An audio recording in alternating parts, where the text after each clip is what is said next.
ابلیس اپنے مشیروں کو نصیحت کر رہا ہے. نظم ابلیس کی مجلس شورا میں، اور اس کی پوری مجلس بیٹھی ہوئی ہے، اور وہ آخر میں ان کو بتا رہا ہے کہ یاد رکھنا میں تو صرف اس مسلمان سے ڈرتا ہوں، ہر نفس ڈرتا ہوں اس امت کی بیداری سے. میں کون بھلا؟ اب وہ ہم جیسوں سے نہیں ڈرتا، وہ کہتا ہے ہر نفس ڈرتا ہوں اس امت کی بیداری سے میں، کہ ہے حقیقت جس کے دین کی احتساب کائنات. ابلیس کہتا ہے کہ مسلمان اصل میں تو وہ ہے نا جس سے ہمیں ڈرنا چاہیے، جو خود کو آڈیٹر آف دا یونیورس سمجھتا ہے، جو اس کائنات کا جائزہ لے رہا ہے، جو اس کائنات کو پرکھ رہا ہے. وہ جو علامہ محمد اقبال نے ریکنسٹرکشن کے خطبات میں بھی کہا کہ وہ مذہبی آدمی جس کی پیاس سائنسدان سے زیادہ ہے، ابلیس کو صرف اس سے ڈر لگتا ہے. ابلیس کو یہ پیسو عبادت گزاروں سے ڈر نہیں لگتا، جو انہوں نے اللہ تعالیٰ کے گھر کو ایک مورچہ بنا لیا جہاں پر وہ ظالموں جابروں سے ڈر کے چھپ جاتے ہیں اور ان پر بددعائیں پڑھ کر اٹھ کے باہر آ جاتے ہیں. ابلیس کو ان سے ڈر نہیں لگتا. وہ کہتا ہے ان سے کیا ڈرنا، جن کو دین وہ حرارت ہی نہیں دے پا رہا جو کہ ہر مذہبی آدمی میں ہونی چاہیے. اگر مذہب یا دین آپ کو بہادر نہیں بنا رہا تو آپ کو ایک دفعہ سوچنا چاہیے کہ آپ نے کیا پڑھ لیا. تو یہ دیکھیں ابلیس کی مجلس شورا میں ابلیس کہہ رہا ہے کہ مسلمان کون ہے حقیقت جس کے دین کی احتساب کائنات، وہ جو کہ مذہب و دین کو کائنات کے احتساب کے لیے استعمال کرتا ہے. اب آپ یہ مصرع دیکھیے اقبال کا کہ احتساب کائنات کرنے والا مومن ہے، یعنی وہ جو پرکھ رہا ہے کہ بھائی یہ شے صحیح بنی بھی ہے یا نہیں بنی، یعنی جو خدا کی قدرت پر کریٹیک کر رہا ہے، جو خدا کی قدرت پر کوئی نہ کوئی تنقید کر رہا ہے کہ بھائی پسند آ رہی ہے یا مجھے نہیں آ رہی، اور اگر نہیں پسند آ رہی تو اگر اس کو میں بناؤں گا تو کیسے بنا سکتا ہوں. جو علامہ محمد اقبال نے اسٹرے ریفلیکشن میں کہا تھا کہ God created the intelligence of mankind for self-criticism. So nature created the intelligence of mankind for self-criticism. یعنی انسانی عقل کائنات میں اس لیے موجود ہے کہ وہ تنقید کر سکے اس قدرت پر، کیونکہ ہم جانتے ہیں کہ صرف وہی اشیاء زندہ رہتی ہیں جن پر تنقید کی جاتی ہے. تو ابلیس نے تو خوف کا اظہار کیا کہ ہر نفس ڈرتا ہوں اس امت کی بیداری سے. میں کون سی امت؟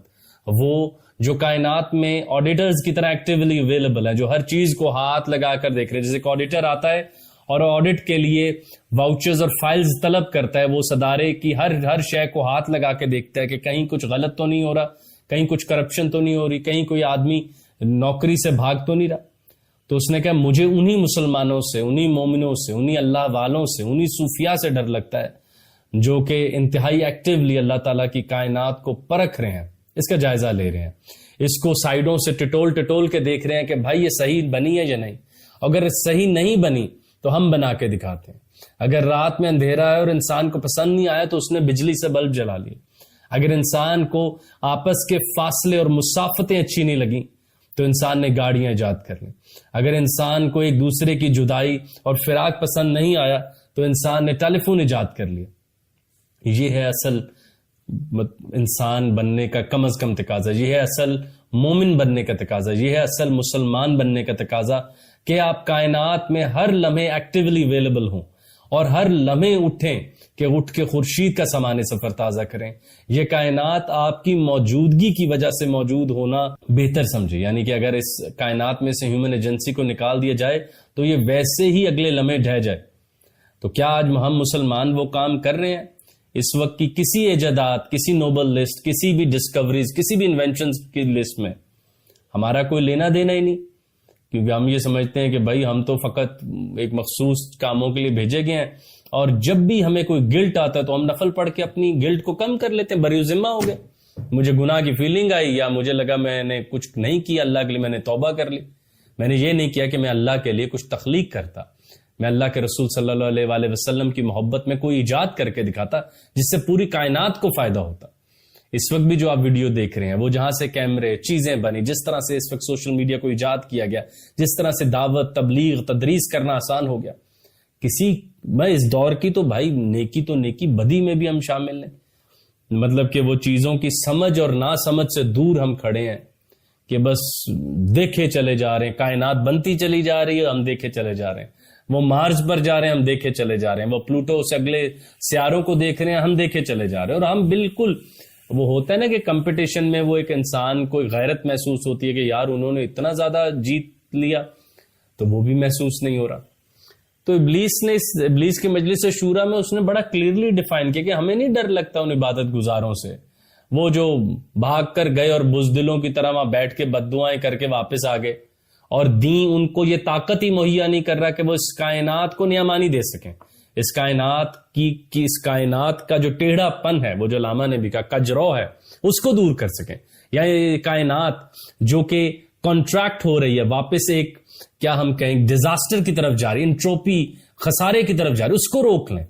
وہ کوئی جرت ہی پیدا نہیں ہو رہی. وہ مطلب مذہبی آدمی ہے، وہ کتاب پڑھنا ہی نہیں چاہتا، مذہبی آدمی ہے، وہ کچھ ایجاد کرنے نہیں چاہتا. تو ابلیس کہتا ہے ہر نفس ڈرتا ہوں اس امت کی بیداری سے میں، ہے حقیقت جس کے دین کی احتساب کائنات. تو جیسے ابلیس کیونکہ سب سے بہتر جانتا ہے کہ بھائی مسلمان کون ہے کون نہیں ہے، کیونکہ وہ ایک ایول سمبل ہے. مطلب اگر آپ نے شے کو دیکھنا ہو تو شے کے الٹ کو بھی دیکھ سکتے ہیں نا. تو شے کا الٹ آپ کو خود بتا رہا ہے کہ میں صرف اس کو مسلمان اور مومن اور اپنے لیے پوٹینشیل ڈینجر سمجھتا ہوں جو تخلیقات کر رہا ہے، جو کائنات میں ایک احتساب کرنے والے کی طرح زندہ ہے. تو احتساب کرنے والے جو ہیں وہ ان کی آنکھیں تو ہر لمحے کھلی ہوتی ہیں، وہ تو ہر لمحے چیزوں کو دیکھ رہے ہوتے ہیں، جائزہ لے رہے ہوتے ہیں اور پرکھ رہے ہوتے ہیں. لیکن ہم، وہ جو احمد جاوید صاحب فرماتے ہیں، ہم اس وقت پوری دنیا میں ونڈو شاپنگ کر رہے ہیں. تو ہماری اس وقت ڈیوٹی لگی ہوئی ہے ونڈو شاپنگ کرنے پہ. ایجادات وہ کریں گے، کپڑے وہ بنائیں گے، جدید کمیونیکیشن ڈیوائسز، گاڑیاں، space travel, artificial intelligence, genetic engineering, یہ سب وہ کریں گے اور ہم ونڈو شاپنگ کریں. اور ونڈو شاپنگ کرتے ہوئے ہماری جیب میں بٹوا بھی نہیں ہے. اس طرح کے زوال سے ہم گزر رہے ہیں. اور علامہ نے دیکھیں کہ 1910-20 میں بتا دیا تھا کہ بھائی مومن و مسلمان او صوفی وہ ہے جو کائنات میں ایسے زندہ ہے جیسے کوئی احتساب کرنے والا نمائندہ یا ایسے کوئی آڈیٹر جو بار بار کائنات کو پرکھ رہا ہے اور دیکھ رہا ہے کہ یہ جو شے اللہ نے بنائی ہے میں اس سے اور قوت کیسے حاصل کروں، یا اس کا نقص کیسے دور کر دوں، یا اس کو اور بہتر کیسے کر دوں.